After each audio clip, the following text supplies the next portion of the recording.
கலியுகத்தில் அதர்மத்தை அழித்து தர்மத்தை நிலைநாட்ட தோன்றியவர்தான் ஐயா வைகுண்டர். கிபி 1833 ஆண்டு மாசி மாதம் 20ஆம் தேதி கன்னியாகுமரி மாவட்டம் சுவாமிதோப்பு பகுதியில் அவதரித்தார். 19ஆம் நூற்றாண்டில் வாழ்ந்த ஒரு ஆன்மீக ஞானி. ஐயா வழி என்ற நம்பிக்கையை நிறுவியவர். சாதி கட்டுப்பாடுகளை தகர்க்க முயன்றவர். வைகுண்ட சுவாமி என்று இவரை அழைப்பார்கள். நாராயணரின் பூரண அவதாரம். அகிலத்திரட்டு அம்மானை என்ற நூலை எழுதியவர். மகாவிஷ்ணு தனி பீடம் அமைத்து வழிபட்டு வந்தவர். திருமாலம்மாளுடன் திருமணம் செய்து கொண்டார். முத்துக்குட்டி இவரது இயற்பெயர். முத்துக்குட்டியின் ஆத்மா திடீரென்று ஞானத்தை தேடத் தொடங்கியது. 21வது வயதில் இவருக்கு தீராத வியாதி வந்தது.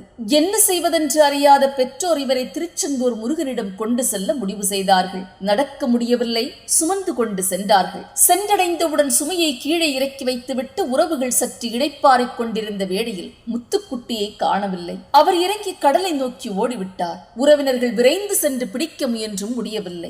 நீரில் போய் மறைந்து விட்டார். 3ஆம் நாள் நாராயணனின் மகனாக ஐயா வைகுண்டராக அவதரித்து வந்தார். ஆழ்ந்த தவத்தை மேற்கொண்டார். கொஞ்சம் உணவு கம்மி பேச்சுதான் இவரது இயல்பு. தீய சக்திகளை விரட்டி அடித்தவர். இவர் மீது பொறாமை கொண்ட சிலர் திருவிதாங்கூர் மன்னனிடம் சென்று புகார் கொடுத்தார்கள். சிறையில் அடைத்தான் மன்னன். சிறையிலிருந்து வந்த பிறகு மீண்டும் தன் தவத்தை தொடங்கினார். இவரிடம் ஆசி பெற பக்தர்கள் காத்து கிடந்தார்கள். அவர் திருவுடல் அடக்கம் செய்யப்பட்ட இடத்தில் சுற்றி கோவிலை எழுப்பினார்கள். ஐயாவடியின் தலைமை கோயில் சுவாமிதோப்பு பகுதியில் இருக்கிறது. ஐயா வைகுண்டர் என்ற பெயரில் மகாவிஷ்ணுவின் 10வது அவதாரமாக கலியுகத்தில் அதர்மத்தை அழிக்க வந்தவர். ஆன்மீக புரட்சி செய்தவர். உருவ வழிபாடு கிடையாது, கடவுள் உனக்குள் இருக்கிறார் என்ற தத்துவத்தை உறக்கச் சொன்னவர். அறம் என்ற ஒற்றை வார்த்தையை பிரசங்கம் செய்தவர். கண்ணாடி முன் நின்று கடவுளை பார் என்று சொன்னவர். இவரை சிவநாராயணர் என்றும் சொல்லுவார்கள். திருமாலின் அவதாரமாக நாராயண சுவாமிக்கும் மகாலட்சுமி அன்னைக்கும் மகனாக உதித்தவர். ஞான உபதேசங்களை சொன்னவர். கலியழிப்பு என்ற கொள்கையுடன் வாழ்ந்தவர்.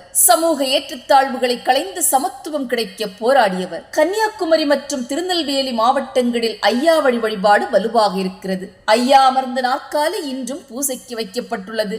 ஐயாவின் துணைவி திருமாலம்மையாருக்கு தனி சந்நிதி இருக்கிறது. சமபந்தி விருந்து முறையை தொடங்கியவர். ஐயா வைகுண்டரின் கோவிலுக்கு வரும் ஆண்கள் சட்டை அணிந்திராமல் தலைப்பாகை அணிந்திருப்பார்கள். வாழ்க்கை நெறிமுறைகள் முழுவதையும் சொல்லிக் கொடுத்தவர். விழிப்புணர்வை ஏற்படுத்தியவர். சமமான நீதியுடைய சமுதாயத்தை வளர்க்க முயற்சி செய்தவர். நன்றி.